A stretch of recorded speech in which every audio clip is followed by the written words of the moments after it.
안녕하세요. 지구시민 온라인 클래스 지구를 지키는 환경교실 강사 이규혜입니다. 네, 이 강의는 총 7가지 주제로 구성이 되어져 있는데요. 우리의 지구기후 위기를 해결하기 위해서 기본적으로 알아야 할 환경 정보와 또 그리고 생활 속 실천에 대한 내용을 담고 있습니다. 지구시민연합에서는 학교를 비롯하여서 다양한 기관과 단체에서 교육을 계속 진행해 오고 있습니다.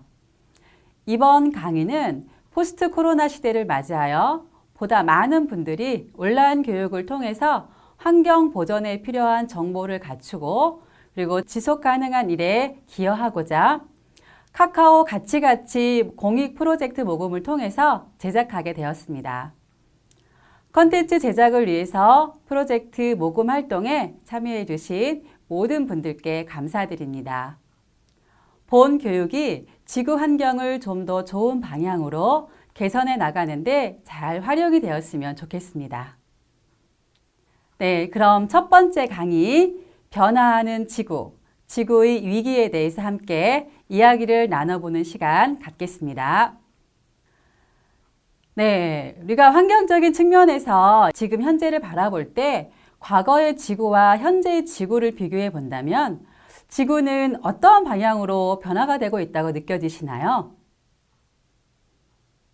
네, 아마도 여러분의 생각과 저희 생각이 비슷하지 않을까 합니다. 그리고 세계 많은 석학들과 환경 관련 전문가들 역시 지금 지구는 위기라고 이야기를 많이 하고 있습니다. 위기에 빠진 지구, 이대로 그냥 둘 수는 없겠죠?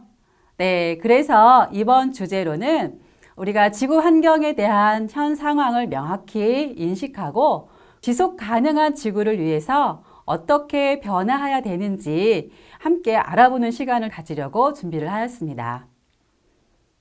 네, 2020년 코로나19는 우리 삶에 아주 많은 변화를 가져왔습니다. 그동안도 여러 감염병이 있었지만 이렇게 코로나19처럼 전 세계적으로 그리고 오랜 기간 고통을 받게 하는 것은 아마 이번이 처음이 아닐까 싶습니다.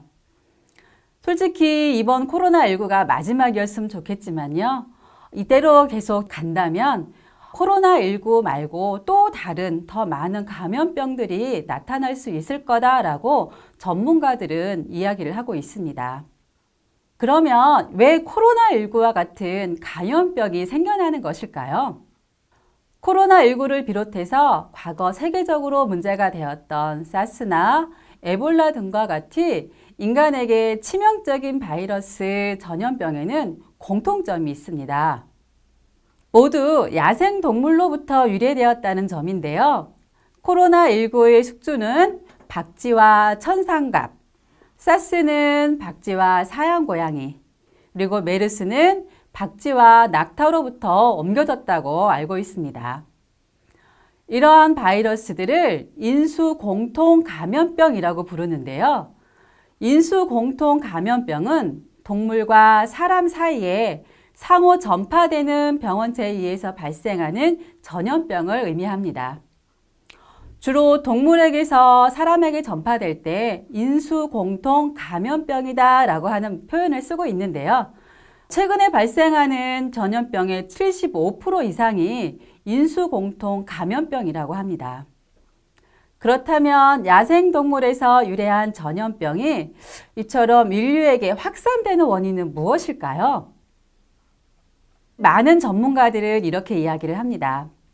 인류 사회의 도시화, 산업화, 농지 개발 등과 같은 인간 활동의 변화가 자연 환경에 영향을 미침으로써 발생했다라고 이야기를 하고 있습니다. 네, 이 내용을 좀 더 자세하게 한번 살펴보겠습니다. 인류의 과도한 화석 연료 사용과 무분별한 개발, 그리고 산림 파괴로 인한 지구 온난화, 해외여행의 증가로 인한 인구의 이동량 증가가 이러한 영향을 미쳤을 수 있다라고 이야기를 하고 있습니다. 우리가 먹는 음식 문화에도 많은 변화가 있었는데요. 패스트푸드 확산과 육류 소비량의 증대에 따른 공장형 축산 시스템의 도입이 생태계와 지구 환경에 변화를 가져왔다는 것이죠. 21세기 지구에는 과거 어떠한 세기보다 많은 인구가 살고 있습니다. 현재 전 세계 인구는 약 78억 명이라고 얘기를 하고 있습니다. 2050년에는 약 94억에서 112억 정도로 인구가 증가될 것이다 라고 얘기를 하고 있는데요. 또 문제가 있습니다. 많은 인구들이 주로 도시에서 거주를 하면서 인구 밀집도가 높아지고 있고, 그러다 보니까 이런 상황에서 신종 감염병이 우리 인간에게 더 잘 전파될 수 있는 중요한 요인이 되기도 합니다.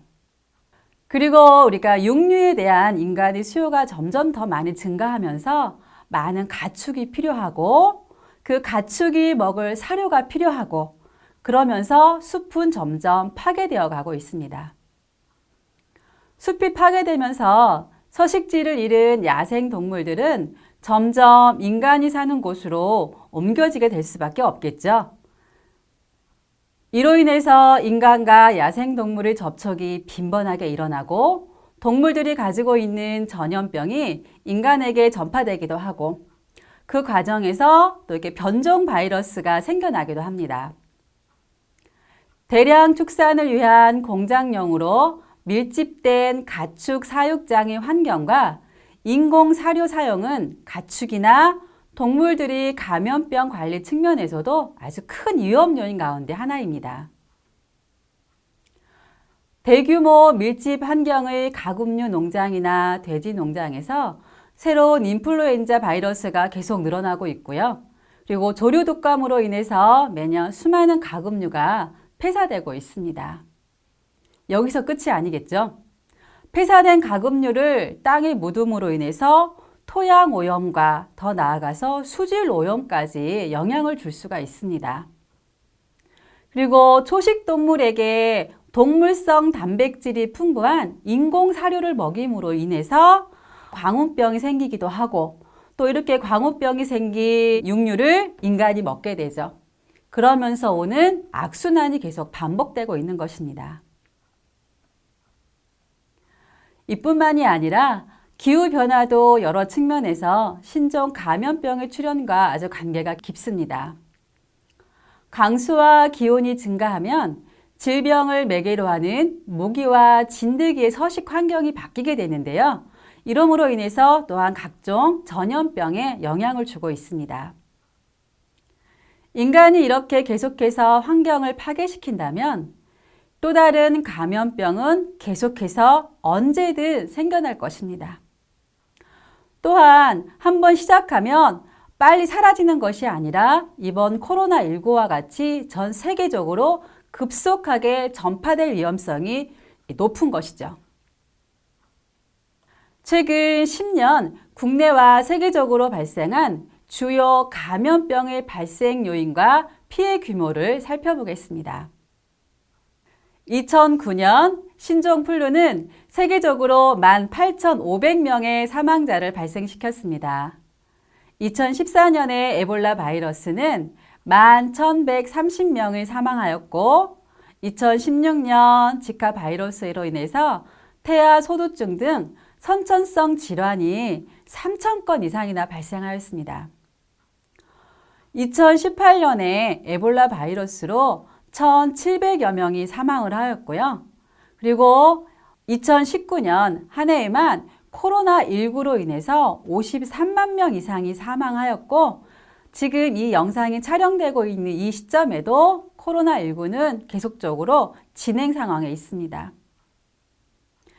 표로 보시는 것과 같이 신종 바이러스 출현이 과거보다 더욱 빠른 빈도로 발생하고 있고요.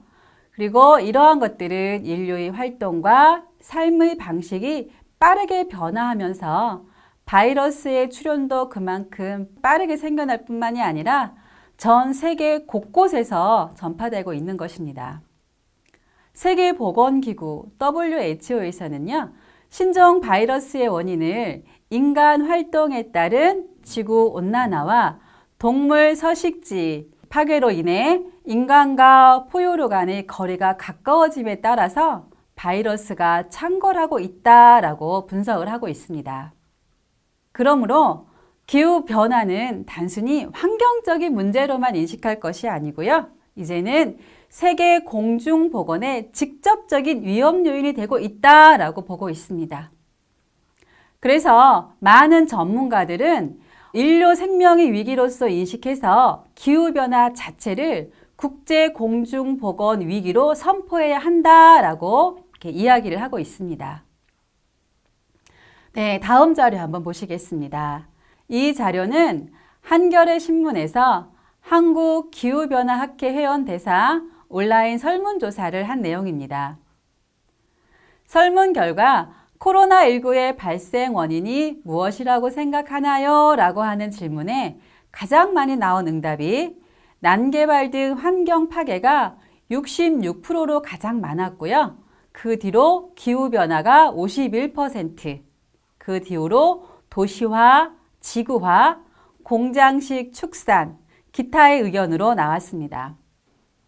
기타 의견을 보면요. 정치적, 경제적, 군사적 독점을 위한 욕심, 밀집된 인구, 열악한 사육 조건, 특이한 음식 문화 등의 응답도 이렇게 나왔습니다. 일부 회원들 상대로는 전화 인터뷰를 진행했는데요. 전화 인터뷰에 응한 회원 중에 한 분은 이렇게 대답을 하였습니다. 어느 하나가 직접 영향을 주었다기보다는 여러 요인이 코로나19 발생에 촉매 역할을 했다고 봐야 한다. 환경 파괴는 생태계 고리를 위협하고 있고 이로 인해서 매년 멸종되는 동식물이 늘어나고 있다. 동식물의 개체수가 줄어들고 그리고 인수공통 감염병을 더욱 부추겨서 코로나19에 영향을 주었다라고 하는 의견을 이야기해 주었습니다. 네, 다음 설문조사 내용입니다. 기후변화를 막는 노력이 신종 감염병 예방에 도움이 된다고 생각하십니까? 라고 하는 질문에는요. 거의 대부분 82.6%가 그렇다라고 응답을 했습니다. 이처럼 국내외 많은 전문가들이 공통되게 이야기하는 것은 기후변화와 같은 환경오염이 신종 감염병의 원인이다라고 보고 있다는 것입니다. 여러분의 생각은 어떠실까요?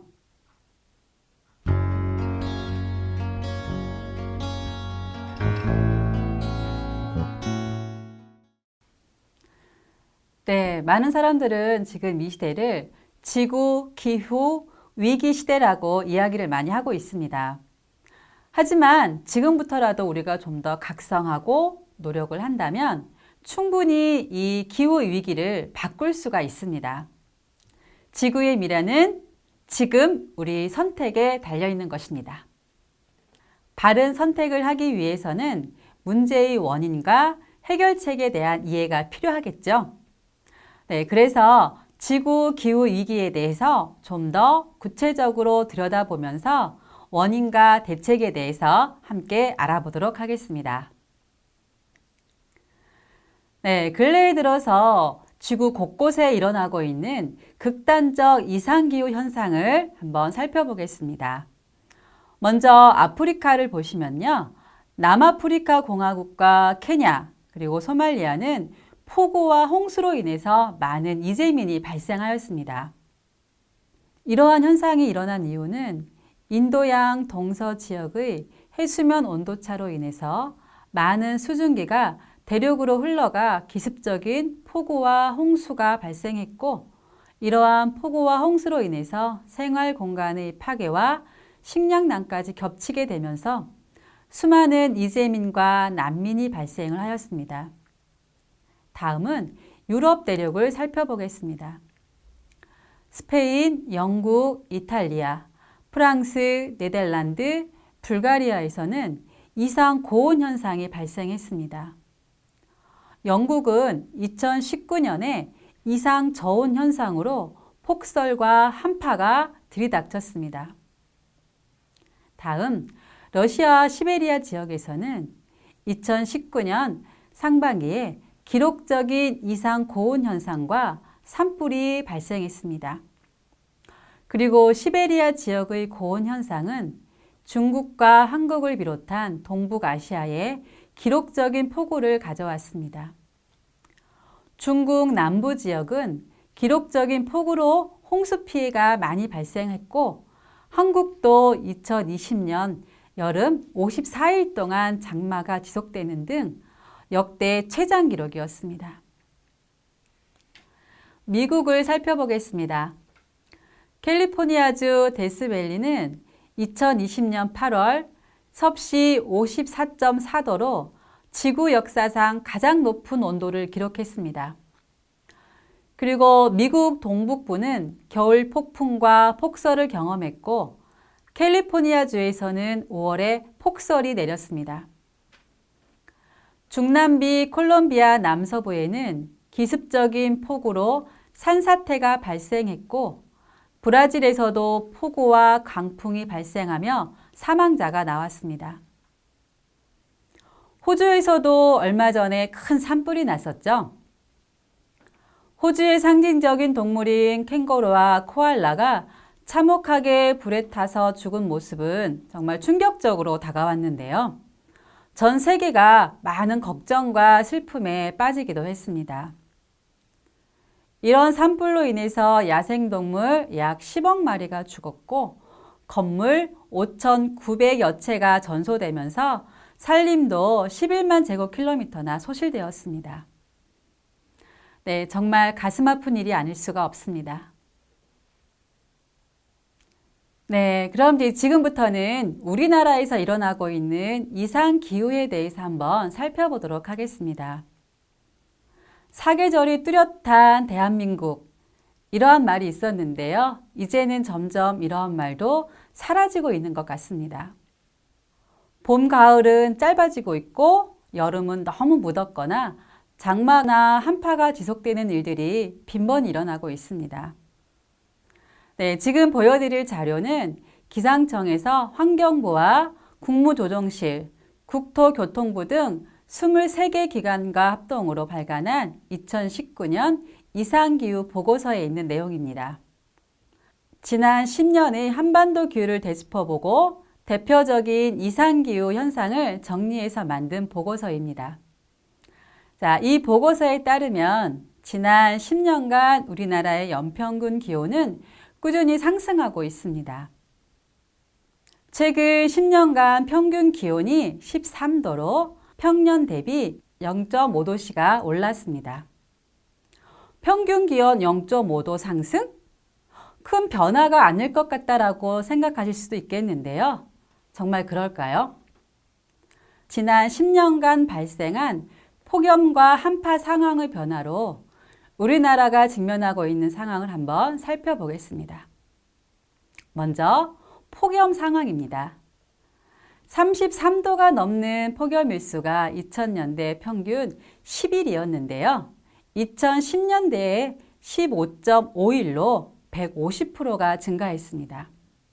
지난 10년은 과거 경험하지 못한 폭염과 열대야, 태풍 등 이상 기후 현상이 지속되었으며 폭염은 매해 발생하고 있습니다. 또한 기후온난화 경향에도 불구하고 2010년대 초반에는 길고 강한 한파가 발생했습니다. 영하 12도 이하의 한파 일수가 2000년대에는 평균 4.6일이었던 것이 2010년대에는 5.3일로 15%가 증가했고요. 2021년 1월 들어서면서도 한파로 인해서 많은 분들이 고생을 하셨습니다. 평균 0.5도 상승은 이렇게 폭염과 한파가 크게 증가하여 발생한 수치라고 보시면 됩니다. 이제부터는 우리가 폭염과 한파로 인식할 것이 아니라 기후 위기로 받아들여야 합니다. 네, 강수량에도 많은 변화가 일어나고 있습니다. 최근 10년간 우리 강수량을 보면 1242mm에서 평년보다 65mm가 감소하였습니다. 강수량이 감소했다고는 하지만 우리가 피부로 잘 느껴지지는 않는데요. 그 이유는 지금 당장 우리가 수도꼭지를 틀면 물이 잘 나오기 때문에 물이 부족한 아프리카 사정은 우리와 별개로 느껴지기도 하는 것이죠. 하지만 우리나라는 물이 풍족한 나라가 아닙니다. 사계절 내내 비가 골고루 충분히 내리는 것이 아니라 여름철에 집중적으로 비가 내리기 때문에 물을 잘 관리하지 않으면 건기에 물이 부족한 일이 발생하기도 합니다. 뉴스를 통해 가뭄의 물차를 이용해서 논과 밭에 물을 공급하는 농촌의 모습이나 아니면 배에 물을 실어서 섬 주민들에게 공급하는 것을 본 적이 있으실 겁니다.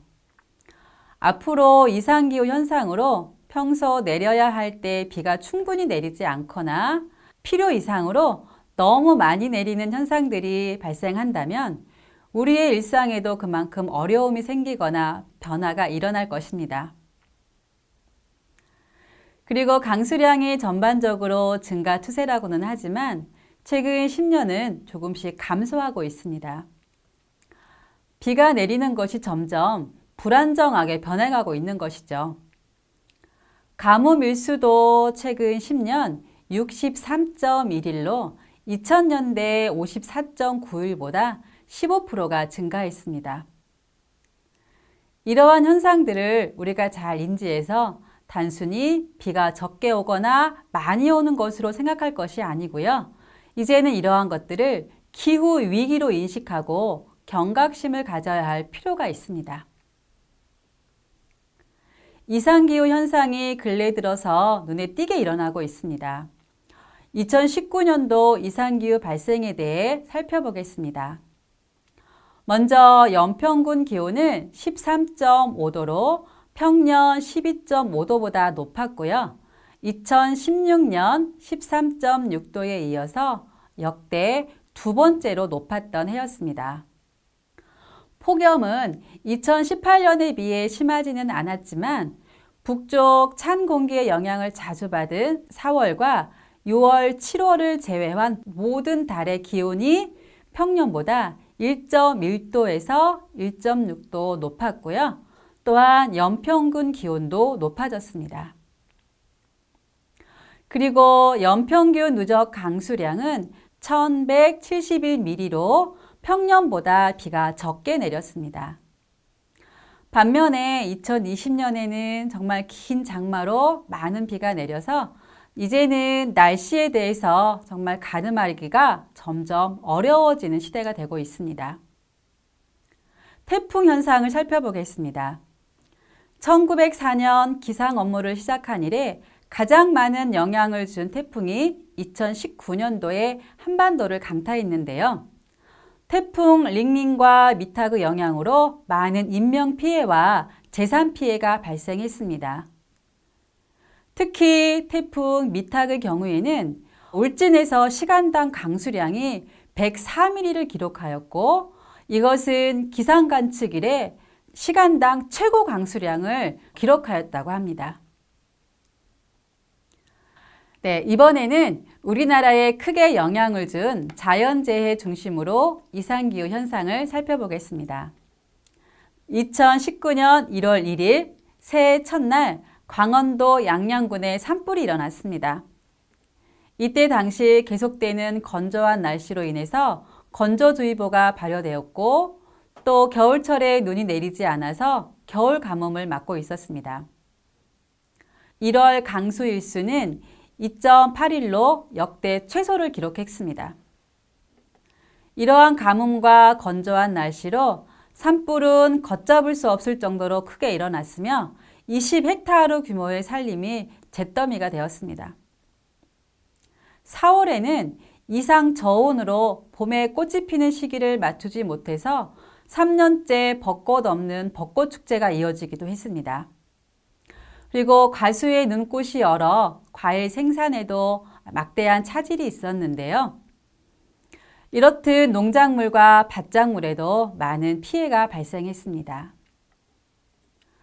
5월에는 이상 기온으로 철원이 32.5도를 기록했고 20도 이상 일교차가 나는 날이 생기기도 했습니다. 하루 일교차가 20도라고 하면 사실 하루에 몇 개의 계절이 공존된다고 봐도 무방할 것 같습니다. 여름과 가을에는 태풍이 몰아쳤습니다. 기상 관측 이래 가장 많은 7개의 태풍이 우리나라에 영향을 미쳤고요. 특히 가을에만 3개의 태풍이 온 것도 사상 최고의 기록이었다고 합니다. 태풍으로 인해서 농작물과 과수, 축사에 많은 피해가 생겨났고 산세태로 인해서 또한 많은 이재민이 발생하기도 했습니다. 기상 예측은 과거 데이터를 기반으로 하고 있는데 이러한 이상기후 발생으로 기상 예측이 점점 더 어려워지고 있습니다. 하룻밤 사이에 서울에 26cm 폭설이 내렸던 2010년 같은 추운 겨울이 올 수도 있고요. 그리고 폭염일수 31일을 기록했던 최악의 2018년의 여름이 다시 올 수도 있습니다. 7개의 태풍이 몰아치는 때가 올 수도 있고요. 아니면 이 모든 재앙이 한꺼번에 들이닥칠 수도 있습니다. 앞으로는 우리가 50년 만의 폭염, 100년 만의 한파, 이러한 말은 점점 사라지고 아마도 매년 기록을 갱신하게 될 수도 있을 것 같습니다. 네, 그럼 지금부터는 기후위기의 원인에 대해서 알아보겠습니다. 기후변화를 이해하기 위해서는 우선 기후에 대한 이해가 필요한데요. 간혹 기후와 날씨를 혼동하는 경우가 있습니다. 날씨는 매일 우리가 경험하는 기온, 바람, 비 등의 상태를 이야기합니다. 그리고 기후는 전 지구적으로 수십 년 동안 반복되는 날씨를 평균화한 것입니다. 그렇다면 이러한 기후는 왜 변화하는 것일까요? 원인은 화산 분출과 태양 활동의 변화 등과 같은 자연적인 원인과 화석연료 과다 사용에 따른 대기 중의 이산화탄소 증가와 같은 인위적인 원인에 의해서 기후가 변화합니다.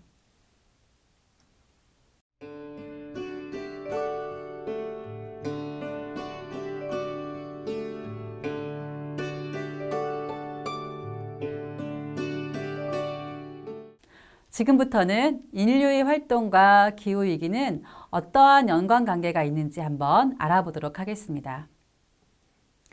1840년대 수공업에서 기계공업으로 전환되는 산업혁명이 일어났습니다. 증기기관의 연료로 사용될 나무와 석탄을 위해서 숲의 벌목이 시작이 되었고 이로 인해서 많은 양의 배기가스가 배출되기 시작했습니다. 두 번째, 1950년대 대량 생산과 대량 소비의 시대로 접어들게 되면서 에너지 사용이 증가하게 되었습니다. 석유를 주 에너지원으로 사용하였고 또 이때는 자동차나 세탁기, 냉장고, 청소기 등과 같은 에너지를 많이 사용하는 소비재가 등장하면서 온실가스가 급증하게 되었습니다. 불과 200년도 안 되는 짧은 시기에 화석연료 사용은 늘어났고 공장식 축산과 산림 파괴 등으로 이산화탄소 배출량은 급증했습니다. 그리고 우리 삶의 주요 에너지원으로 사용한 화석연료는 점점 고갈되어 가고 있습니다. 가속화된 지구온난화로 인해서 지구 평균 기온이 1도 상승하였고 이로 인해 홍수, 가뭄, 폭염 등과 같은 유례없는 이상기후가 전 세계 곳곳에서 진행되는 기후위기 시대를 맞이하게 되었습니다. 기후변화는 환경, 사회, 경제적으로 우리들의 삶에 큰 영향을 미칩니다. 지구의 온도가 1도 오를 때마다 인간뿐만 아니라 지구의 생태계에 큰 영향을 주게 되면서 점점 생명이 살기 힘든 그러한 별이 되어갈지도 모를 일입니다. 네, 이제는 선택의 시간입니다. 우리는 어떠한 삶을 선택해야 할까요?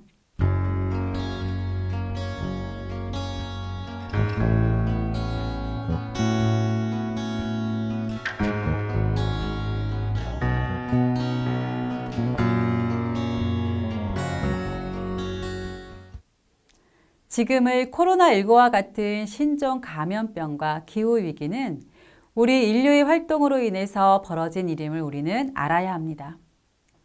지금까지 삶의 패턴을 유지한다면 결과는 불을 보듯 뻔합니다. 일상에서부터의 변화가 필요하다는 것에 모두 동의하시라고 믿고 기후위기를 해결하기 위해서 우리 일상을 어떻게 변화시키는 것이 좋을지에 대해서 한번 이야기를 나눠보도록 하겠습니다. 기후위기를 해결하는 우리의 선택, 여러 가지가 있겠지만 사회 많은 환경단체들과 정부, 지자체에서 권장하는 7가지로 정리해 보았습니다. 국산, 제철 채소 위주로 먹어요. 일회용품 사용을 줄여요. 자원순환을 실천해요. 에너지를 아껴요. 걷거나 대중교통을 이용해요. 물을 절약해요. 입지 않은 옷을 대사용해요. 7가지 제안을 드리고요. 하나하나 살펴보도록 하겠습니다. 먼저 우리가 먹는 음식에 대해서 한번 살펴보고 어떻게 변화하는 것이 좋은지 알아보도록 하겠습니다. 국산, 제철 채소 위주로 먹어요. 먼저 가까운 먹을거리를 이용해요 라고 하는 내용인데요. 우리가 먹는 음식은 70%가 석유로 만들어진 것과 다름없다라는 얘기를 한 번쯤은 들어보셨을 것 같습니다. 가까운 먹을거리를 먹어야 하는 이유는 여러 가지가 있겠지만 우선 우리의 먹을거리 이동 거리와 시간이 늘어날수록 신선하게 저장하기 위해서 또 그리고 이동하기 위해 많은 에너지가 쓰여집니다. 여러분, 아보카도 좋아하시나요? 저는 개인적으로 아보카도를 정말 좋아하는데요. 최근에는 아보카도 먹는 것을 자제하고 안 먹고 있습니다. 아보카도가 남미에서 재배되어 비행기나 배를 타고 오는 동안 소비되는 탄소 에너지를 생각하게 되면서 아보카도보다는 가까운 농가에서 재배한 다른 야채를 선택하게 된 것이죠. 우리가 먹는 수입 먹거리 10%만 줄여도 1인당 연간 16.7kg의 온실가스 배출량을 줄일 수가 있습니다. 자, 다음 음식물 쓰레기를 최소화해요. 자, 음식물 쓰레기가 기후위기에서 차지하는 비중도 적지 않은데요.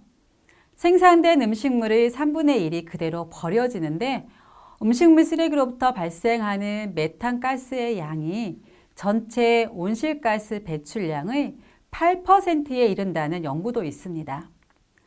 음식물 쓰레기를 20%만 줄여도 한 사람당 연간 36.2kg의 온실가스를 덜 배출할 수 있다는 것이죠. 다음요. 일주일에 하루 이상 고기 없는 식단으로 차려요. 육류 생산은 가축이 먹을 곡물을 기르는 과정부터 기후위기에 연결되어 있습니다. 세계에서 생산되는 곡물의 3분의 1은 가축 사료로 사용하는데 사료 곡물 수확량을 높이기 위해 쓰이는 화학비료와 살충제는 환경오염의 주범이 되기도 하고 있고요. 온실가스인 이산화질소를 배출합니다.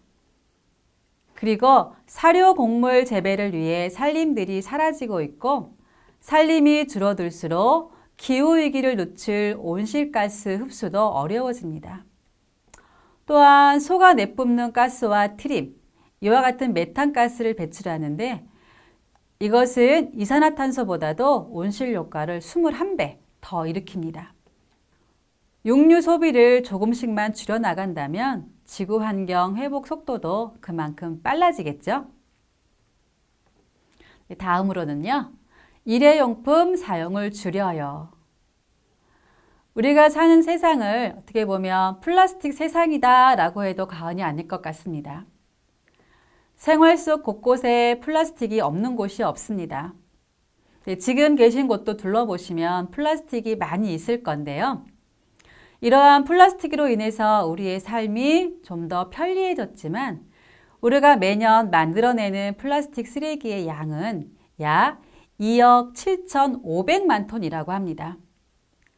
캘리포니아 대학 연구에 따르면 1950년대 이후에 생산된 플라스틱의 90%가 아직도 지구상에 남아 있다고 합니다. 그리고 플라스틱이 전체 온실가스 배출량에서 차지하는 비중이 3.8%라고 합니다. 별로 크지 않은 수치라고 생각하시겠지만 전 세계적으로 플라스틱 생산량은 매년 4%씩 늘어나고 있습니다. 지금 이대로의 속도라면 아마 30년 뒤에는 연간 11억 톤의 플라스틱이 전체 석유의 20%를 소비하여 만들어지고 전체 온실가스 배출량의 15%까지 차지할 것으로 예상하고 있습니다. 하지만 플라스틱 사용을 안 할 수는 없습니다. 우리가 생활 속에서 먼저 일회용 플라스틱 사용을 줄이도록 노력하고 생산 과정에서부터 재활용이 높은 플라스틱을 만들고 또 그리고 사용하고 난 뒤에는 재활용을 통해서 다시 자원화될 수 있는 방법으로 우리가 사용을 하는 것이 좋겠습니다. 그럼 우리가 생활 속에서 실천할 수 있는 3가지 방법 한번 알아볼까요? 네, 장볼 때 장바구니를 사용해요. 2번째, 종이컵 대신 텀블러를 사용해요. 대표적인 일회용품이 종이컵입니다. 텀블러 사용하는 방법 적극 추천드립니다. 다음, 일회용 휴지 대신 손수건을 사용해요. 네, 우리가 사실 너무 손쉽게 사용하는 일회용 휴지, 물티슈 이런 모든 것들도 기후위기와 환경오염의 주범이라는 것 기억해 주십시오. 네, 다음 알아보겠습니다. 자원순환을 실천해요. 네, 먼저 불필요한 소비를 줄여요.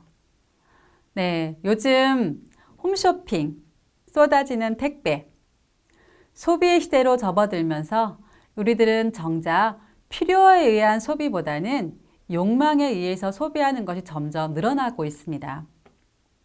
기존에 쓰던 물건을 쉽게 버리고 새 것을 장만하는 데 많이 익숙해져 있고 그리고 유행에 따라서 물건을 사기도 합니다. 결과는 많은 쓰레기와 물건을 만드는 과정에서 배출되는 온실가스와 쓰레기를 처리하는 데 또 배출되는 막대한 온실가스의 양입니다. 물건을 소비할 때 이것이 정말 나에게 필요한 물건인지 아니면 나에게 필요하지 않는 물건은 아나바다 운동과 같이 함께 나눠 쓰는 문화를 만들어서 자원순환을 실천해 나가는 방법도 굉장히 좋은 방법입니다. 재사용을 생활화해요. 네, 물건을 쓰고 그냥 버리는 것이 아니라 순환의 관점에서 앞서 말씀드린 것 같은 아나바다 운동 이런 걸 통해서 새롭게 사용할 수 있는 방법을 찾는 것도 정말 중요합니다. 분리배출을 철저히 지켜요. 네, 재사용을 잘하기 위해서는 가장 중요한 것이 분리배출을 잘하는 것이겠죠. 물론 생산 과정에서부터 분리배출이 용이하도록 제작하는 것도 필요하겠지만 많은 가정에서 분리배출을 제대로 한다면 많은 양의 쓰레기를 다시 한번 새 물건으로 탄생될 수가 있게 됩니다.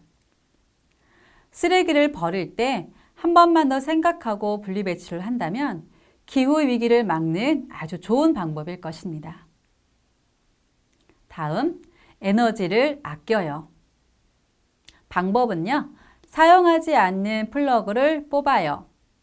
적정한 냉난방 온도를 유지해요. 전기밥솥의 보온 기능을 장시간 사용하지 않아요. 기후위기는 결국 과도한 에너지 사용에 있습니다. 화석연료에 기반한 에너지 사용은 지구를 뜨겁게 하는 중요한 요인입니다. 그래서 우리 생활에서도 에너지 사용을 줄이는 방법으로 변화해야 합니다. 우리나라는 국내 총 에너지 수요의 97%를 해외 수입에 의존할 수밖에 없는 에너지 빈국입니다. 에너지를 줄이는 것은 지구 기후 위기를 해결하는 것뿐만 아니라 많은 비용도 절감할 수 있는 방법입니다. 네, 다음은요. 걷거나 대중교통을 이용해요. 자가용 대신 대중교통을 이용해요. 가까운 거리는 걷거나 자전거를 이용해요. 운전할 때는 급발진을 하지 않고 속도를 준수해요. 우리가 사용하는 자동차는 석유를 기반으로 해서 움직입니다. 그만큼 온실가스 배출이 많은데요. 자동차 사용을 자제하고 대중교통을 이용하는 변화가 필요할 때입니다. 지난해는 코로나19로 인해서 대중교통 대신 자가용을 많이 이용하게 되었는데요. 코로나19가 좀 해결이 되면 다시 대중교통 많이 이용했으면 좋을 것 같습니다. 물을 절약해요. 샤워 시간을 줄이고 물을 꼭 잠가요. 설거지할 때 물을 받아서 이용해요. 빨랫감은 모아서 한 번에 세탁해요. 우리는 생각보다 많은 양의 물을 사용하고 있습니다. 통계에 따르면 우리나라 사람들은 1인당 하루 약 320리터의 물을 사용하고 있다고 합니다. 중요한 것은 이 수치가 다른 선진국에 비해서 많게는 3배 가까운 수준이라는 것입니다. 우리가 물을 많이 사용하면 할수록 수자원 관리와 정화를 위해서 많은 비용과 많은 에너지가 필요합니다. 더욱이 우리나라의 강수량은 계절별로 차이가 크기 때문에 물 관리에 많은 예산과 에너지원이 필요할 수밖에 없습니다. 특히 근래 기후변화로 인해서 강수량이 일정치 않게 되면서 물 부족 현상이 생겨나고 있습니다. 물에 대한 소중함, 귀중함을 우리가 알고 집에서부터 물 사용에 대해서 경각심을 가져야 할 필요가 있습니다. 우리나라 가정에서 사용하는 물 중에 5분의 1은 부엌이라고 합니다. 그 중에 상당 부분이 설거지할 때인데요. 물을 틀어놓고 흐르는 물에 설거지할 때 보통 100리터의 물이 쓰이는데 물을 받아서 이용하면 20리터의 물로도 설거지가 가능하다고 합니다. 그리고 세탁기를 이용할 때는 가급적이면 빨래를 모아서 하시는 것이 도움이 됩니다. 자, 다음, 입지 않는 옷을 되사용해요. 오래 입을 수 있는 옷을 선택해요. 입지 않은 옷은 모아서 되사용해요. 유행이 지나거나 실증난 옷은 리폼해서 입어요. 네, 여러분들은 쇼핑 자주 하시나요? 옷은 결국에는 면 농사와 양사육, 섬유 제조, 염색 공정을 통해서 탄생합니다. 옷 한 벌을 만들 때 나오는 쓰레기와 이산화탄소, 그리고 여기에 사용되는 물은 지속적으로 환경에 영향을 미칩니다. 우리부터 옷을 소비할 때 가능한 오래 입을 수 있는 옷의 재질을 고르고 또 그리고 유행을 따라가는 것보다는 나에게 맞는 옷을 선택하고 실증이 난 옷은 다시 리폼해서 입는 것은 어떨까요? 그리고 체형이 바뀌어서 더 이상 입지 못하는 옷들은 아나바다 운동을 통해서 서로 바꿔 입거나 또는 공익재단을 통해서 어려운 이웃에게 돕는 방법도 실천해 보셨으면 좋겠습니다. 네, 지금까지 알아본 지구를 위한 7가지 실천 방법. 많이 어려우신가요? 네, 아니죠? 조금 불편하고 조금 번거롭지만 이 불편함과 번거로움이 좋은 습관이 된다면 결국 이러한 선택들이 모여서 아름답고 건강한 지구별을 만들고 지켜나갈 수 있을 것 같습니다. 함께 해보시겠습니까? 우리는 지구와 연결되어 있다. 기후변화로 인해서 이대로 계속 간다면 우리의 삶도 유지될 수가 없다는 위기감에 어떻게 변화해야 할 것인가를 돌아보았습니다. 이 과정 전체를 함께 들여다보면 모두가 함께 느껴진 부분이 있으실 거라고 여겨집니다. 인간이 생태계에 영향을 미쳤고 생태계의 변화가 인간에 영향을 미쳤다는 것은 결국 우리는 모두 하나로 연결되어 있다는 것입니다.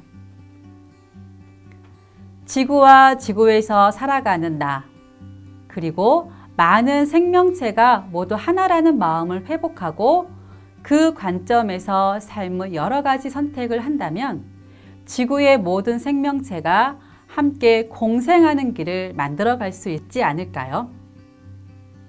우리 모두는 하나로 연결되어 있다는 것을 아는 것, 그 자각으로부터 푸른별 지구의 희망을 만들어 갔으면 좋겠습니다.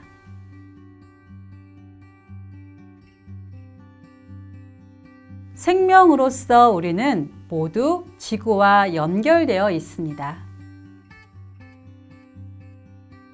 우리도 자연의 일부이며 지구 위의 모든 생명과 하나로 연결되어 있습니다.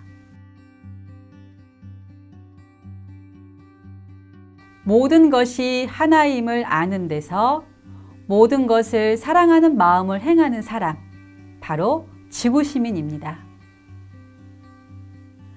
지구시민연합에서는 위기의 지구를 회복하기 위해 지구에 살아가는 사람을 우리는 지구시민이라 이야기하고 지구시민으로서 갖춰야 할 소명의식에 대해서 선언문을 만들었습니다. 제가 지구시민 선언문을 낭독해 보겠습니다. 지구시민 선언문. 하나, 나는 나의 존재 가치를 찾고 인성을 회복한 사람으로서 모든 인간과 생명을 소중히 여기고 사랑하는 지구 시민입니다. 하나, 나는 건강하고 행복한 가족과 평화로운 공동체 실현에 기여하는 지구 시민입니다.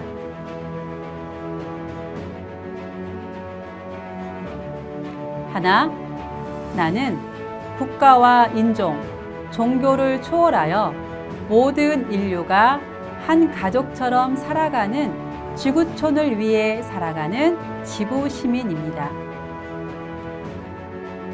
하나, 나는 지구가 본래의 아름다움과 생명력을 회복하도록 지구 생태계 보호와 복원을 위해 실천하는 지구 시민입니다.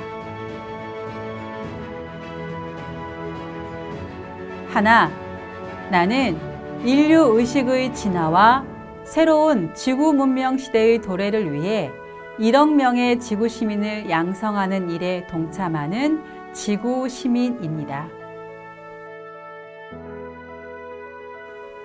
우리는 지구 시민입니다. 지구는 지금 위기를 맞이하고 있습니다. 그러나 위기는 새로운 전환으로서의 기회가 되기도 합니다. 지구시민 정신으로 생활 속에서 우리가 할 수 있는 작은 것부터 실천해 나간다면 지구의 위기는 극복할 수 있을 것이라고 생각합니다. 오늘 함께 해주신 여러분들께서도 함께 해주시기를 부탁드립니다. 이상으로 1강 마치고 2강에서 다시 뵙도록 하겠습니다. 감사합니다.